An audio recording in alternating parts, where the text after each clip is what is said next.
Question number 1, which of the following would apply to the qualitative research methodology? कौन से गुणात्मक शोध पद्धति पर लागू होगा?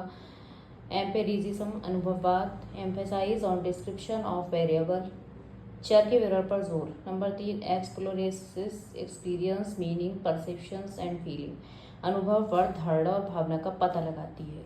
Question number 2, identify the variable associated with the internal scale of measurement, माप के अंतराल पैमाने से जुड़े चर की पहचान करें। Number 1, time of the day in 24 hours format, दिन का समय 24 घंटे में प्रारूप। नंबर 2, डेट ऑफ बर्थ, जन्म तिथि। Question number 3, in a PhD thesis which one is the correct sequence for showing scheme of the chapterization? PhD शोध प्रबंध में अध्याय योजना को दर्शाने के लिए सही अनुक्रम क्या है?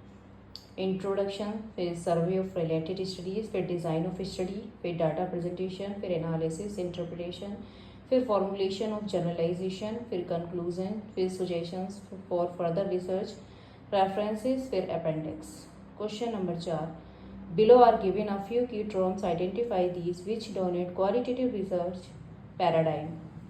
नंबर 1, एथनोग्राफी, जनजाति विज्ञान। नंबर 2, सिंबॉलिक इंटरेक्शन, सांकेतिक अंतःक्रिया। नंबर 3, नरेटिव, वृत्तांत परक।